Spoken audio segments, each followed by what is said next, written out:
नमस्कार दोस्तों, आप सभी का एसवीएस क्लासेज में स्वागत करता हूं और आप सबका इंतज़ार था कि सीईटी एग्ज़ाम कब होने वाला है। तो एग्ज़ाम का जो नोटिफिकेशन है वो आज जारी हो चुका है। उसमें कौन आवेदन कर सकता है, उसकी आयु क्या रहेगी, उनमें किस किस वैकेंसी को शामिल किया गया। मोस्ट इम्पोर्टेंट क्वेश्चन सबका यही रहता है कि सीईटी के तहत होने वाले जो एग्ज़ाम हैं वो कौन कौन से हैं और इसका परीक्षा का आयोजन कब होगा, क्योंकि सीईटी के बाद में ही इन परीक्षाओं का आयोजन किया जाएगा, यानी मुख्य परीक्षाओं का आयोजन किया जाएगा। तो तमाम प्रकार की जानकारी लेके उपस्थित हुआ हूँ और आपके सारी जो भी डाउट, मान लो यहाँ से सभी डाउट यहाँ पर क्लियर होने वाले हैं दोस्तों। तो देखते हैं कि इस सीईटी के तहत समान पात्रता परीक्षा सीईटी 2024 स्नातक स्तर की है, यानी अभी 12वीं के लेवल की जो सीनियर लेवल की है वो यहाँ पर नहीं है, 12वीं पास वाली नहीं है। और सिर्फ यहाँ पर जो आज नोटिफिकेशन जारी हुआ है वो ग्रेजुएशन लेवल यानी स्नातक स्तर की परीक्षा का आयोजन किया जाएगा। सीईटी का मतलब होता है कॉमन एलिजिबिलिटी टेस्ट, यानी कॉमन एलिजिबिलिटी टेस्ट यानी समान पात्रता परीक्षा 2024 का।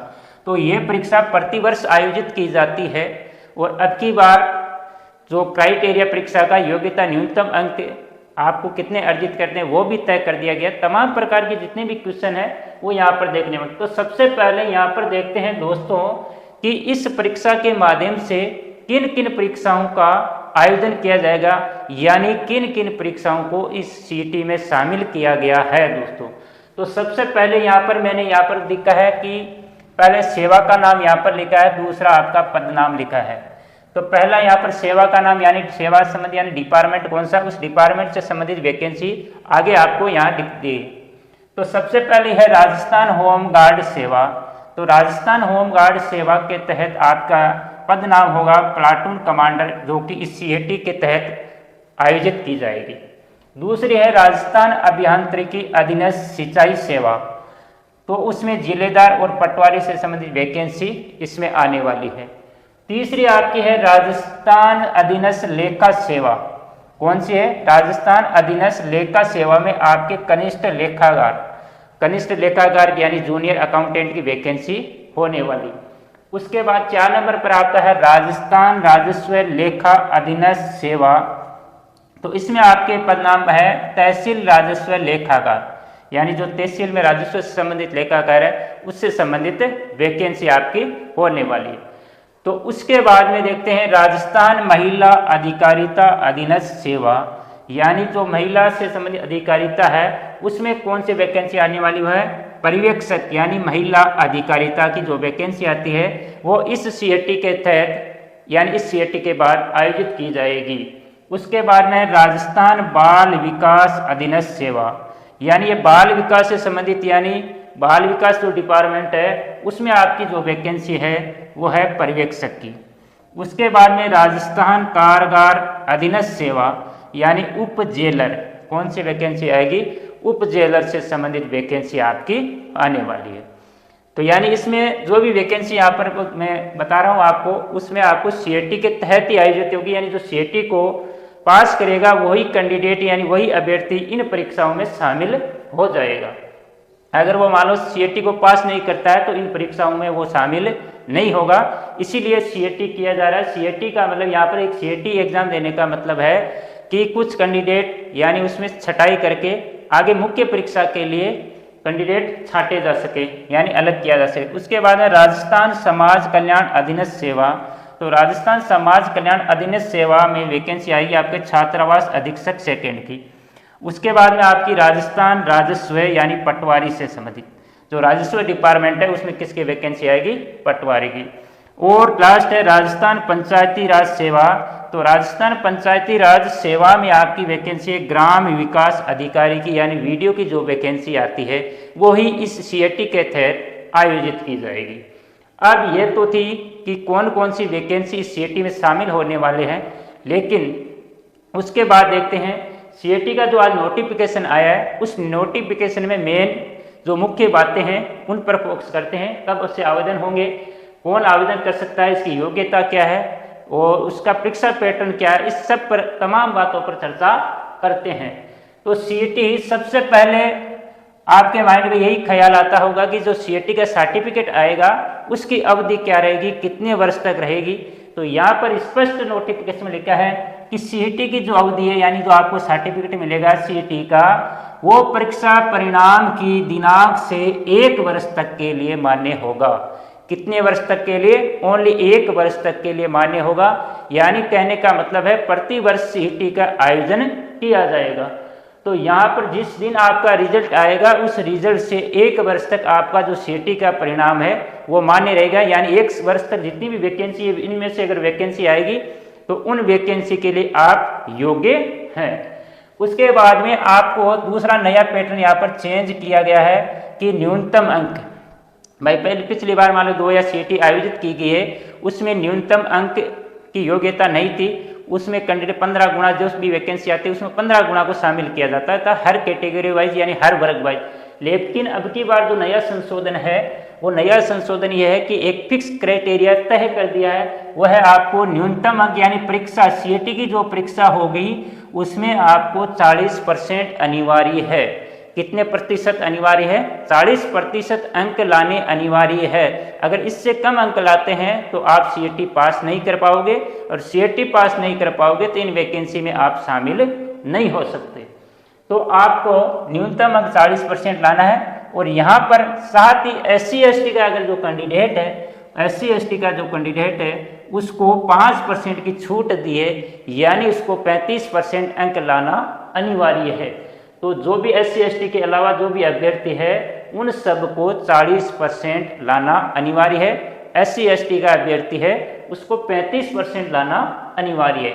उसके बाद में इस परीक्षा का जो आवेदन शुल्क है वो जनरल का अगर कैंडिडेट है उसको 600 रुपये का आवेदन शुल्क देना होगा।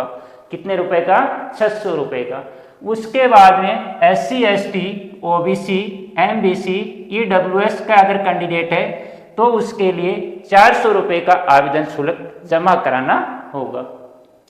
उसके बाद में अपन देखते हैं इस सीईटी में कौन आवेदन कर सकता है, उसकी योग्यता क्या है। तो योग्यता मैंने यहाँ पर लिखी स्नातक और समतुल्य, यानी आपके पास या तो स्नातक की डिग्री है या इसके कोई समतुल्य कोई आपके पास डिग्री है तो आप इसके लिए आवेदन कर सकते हो। दूसरी बात, जो अभ्यर्थी अभी अंतिम वर्ष है यानी फाइनल में है या फाइनल ईयर लास्ट ईयर है तो वो कैंडिडेट भी इस सीईटी में आवेदन कर सकता है।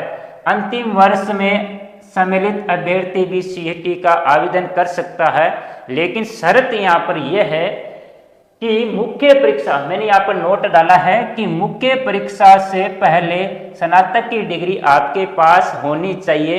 अभी मान लो आप लास्ट ईयर हो यानी आप फाइनल ईयर में हो और आप सीईटी का आवेदन आपने सीईटी का आवेदन करा है और मान लो इससे संबंधित वैकेंसी आ गई, उसके बाद में आपकी अभी तक ग्रेजुएशन कंप्लीट नहीं हुई है, यानी जो इससे संबंधित मुख्य परीक्षा का मतलब है इनसे संबंधित मुख्य जो भी परीक्षाएं आयोजित होगी इनकी दोबारा विज्ञप्ति नोटिफिकेशन आएगा, उसके बाद दोबारा से आपको फॉर्म लिए जाएंगे।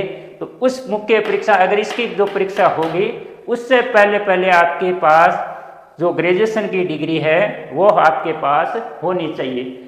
उसके बाद में आपकी आयु से संबंधित तो आयु आपकी है 18 से 40 वर्ष। 18 से 40 वर्ष है यानी 1/1/2025 तक आपकी आयु 18 वर्ष हो जानी चाहिए। कितनी हो जानी चाहिए? 18 वर्ष 1/1/2025। और अधिकतम आयु आपकी 40 वर्ष है। लेकिन कुछ जो आरक्षित यानी रिजर्वेशन जो कैंडिडेट है उनको यहाँ पर कुछ छूट दी गई है। अगर सामान्य महिला है तो उसको 5 वर्ष की छूट यहाँ पर दी गई है। SC ST OBC MBC EWS अगर मेल है यानी पुरुष है तो उसको 5 वर्ष की छूट दी गई है। अगर SC ST OBC MBC EWS की यानी फीमेल यानी महिला है तो उसको यहाँ पर 10 वर्ष की छूट दी गई है। कितने वर्ष की छूट दी गई है? 10 वर्ष की। उसके बाद में मोस्ट इंपॉर्टेंट बात यह है कि आवेदन की जो तिथि है उसकी आवेदन की तिथि को मद्देनजर रखते हुए आपको आवेदन करना है, किसी भी प्रकार का वेट आपको नहीं करना है। तो आवेदन आपके स्टार्ट हो रहे हैं दोस्तों 9 अगस्त 2024 से स्टार्ट होकर 7 सितंबर 2024 यानी 7/9/2024 तक मध्य रात्रि तक आप आवेदन कर सकते हो। तो बगैर लास्ट डेट का वेट किए हुए आपको इस तिथि से पहले आपको आवेदन कर देना है। और जो परीक्षा की जो तिथि संभावित तिथि यहाँ पर दे रखी है, यानी परीक्षा का आयोजन कब होगा, वो परीक्षा का आयोजन यहाँ पर आपका होगा 25 सितंबर 2024 से 28 सितंबर 2024 तक इस सीईटी परीक्षा का आयोजन किया जाएगा। यानी लास्ट सितंबर का लास्ट सप्ताह है, उसी में आपकी सीईटी की परीक्षा होने वाली है दोस्तों। और यहाँ पर दूसरी बात, क्योंकि ये परीक्षा अलग अलग चरणों में की जाएगी, 25 को होगी, 26 को होगी, 27 को होगी। अगर कैंडिडेट ज़्यादा होंगे तो ये 4-5 दिन चलेगी, यानी 4-5 चरणों में चलेगी। तो 4-5 चरणों में संपन्न होने के कारण परीक्षा में नॉर्मलाइजेशन किया जाएगा। यानी किसी का पेपर कठिन स्तर अलग आता है, किसी का सरल आता है, तो इसका क्या किया जाएगा, नॉर्मलाइजेशन किया जाएगा। उसके बाद में परीक्षा स्कीम है, आपका जो परीक्षा स्कीम है उसमें 150% आपके आएंगे, उसमें 300 अंक के होंगे, यानी प्रत्येक प्रश्न आपका 2 अंक का हो गया, तो 150 क्वेश्चन आपके 300 अंक के हो गए। और टाइम आपका 3 घंटे का रहेगा। कितना रहेगा, 3 घंटे का रहेगा। और सबसे बड़ी मोस्ट इंपॉर्टेंट बात यहाँ पर है दोस्तों, नेगेटिव मार्किंग की जाएगी। अगर आप गलत आंसर देते हो तो प्रत्येक प्रश्न का, यानी जितने गलत आंसर देते हो उसके प्रत्येक प्रश्न का 1/3 आपको यहाँ से काटा जाएगा। तो दोस्तों ध्यान रखना, सीईटी में नेगेटिव मार्किंग है दोस्तों। तो यहाँ पर दूसरी बात, यहाँ पर 3 घंटे के अलावा जो 5वां ऑप्शन दिया जा रहा है अभी परीक्षा के नए पैटर्न के आधार पर, उसमें आपको 10 मिनट एक्स्ट्रा दिए जाएंगे। तो दोस्तों यहाँ ध्यान रखने योग्य है कि प्रत्येक प्रश्न का अगर आप उत्तर नहीं दे रहे हैं, उत्तर उसका नहीं आ रहा है, नहीं देना चाहते, लेकिन उसका जो 5वां ऑप्शन है उसको भरना अनिवार्य है दोस्तों।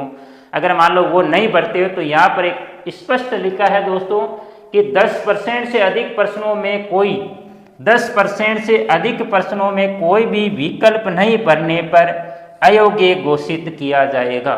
10% का मतलब है, यहाँ पर आप देखते हैं दोस्तों 150 का अपन 10% निकालेंगे तो सीधा सा कितने परसेंट हो गए दोस्तों, यहाँ पर 15% हो गए। अगर 15% से अधिक यानी 16, 17, 18, 19, 20% में आप मान लो 16% में भी आप कोई ऑप्शन नहीं भरते हो, यानी 5वां जो ऑप्शन दिया जा रहा है ई वाला, वो भी अगर नहीं भरते हो तो आपको क्या कर दिया जाएगा, अयोग्य घोषित कर दिया जाएगा। क्या कर दिया जाएगा, अयोग्य घोषित कर दिया जाएगा। इस विशेष बात का ध्यान रखना दोस्तों। कई बार अपन गलती कर बैठते हैं, लेकिन बार बार इस गलती को आपको दोहराना नहीं है। तो सावधान रहिए, फूंक फूंक कर कदम आपको रखना है दोस्तों। और 10% प्रश्नों तक 1/3 प्रत्येक प्रश्न का काटा जाएगा। अगर आप मान लो ऑप्शन 5 ऑप्शन नहीं भरे हैं, 10% को मतलब आपका 10% हो गया 150 का 10%, यानी 10% 15 क्वेश्चन तक आप अगर मान लो नहीं भरते हैं तो प्रत्येक प्रश्न का आपका 1/3 काटा जाएगा। अगर जैसे 15 क्वेश्चन के बाद 16 क्वेश्चन कर देते हो तो उसके बाद आप परीक्षा से ही बाहर हो जाओगे। तो दोस्तों ये बात विशेष ध्यान रखने योग्य बात है कि नेगेटिव मार्किंग है और आपको 5वां जो ऑप्शन दिया जा रहा है उसको भरना अनिवार्य है। इसके लिए आपको एक्स्ट्रा 10 मिनट का टाइम दिया जा रहा है। तो दोस्तों ये जानकारी आपको कैसी लगी है, अगर आपको अच्छी लगे तो नीचे जो लाइक का बटन है ज़रूर आप दबाना, और किसी भी प्रकार का अगर डाउट रहता है तो ज़रूर कमेंट करना। कमेंट के माध्यम से आपका जो डाउट है वो क्लियर किया जाएगा। तो आप सभी का आज के वीडियो में इतना ही। थैंक यू दोस्तों। जय हिंद, जय भारत।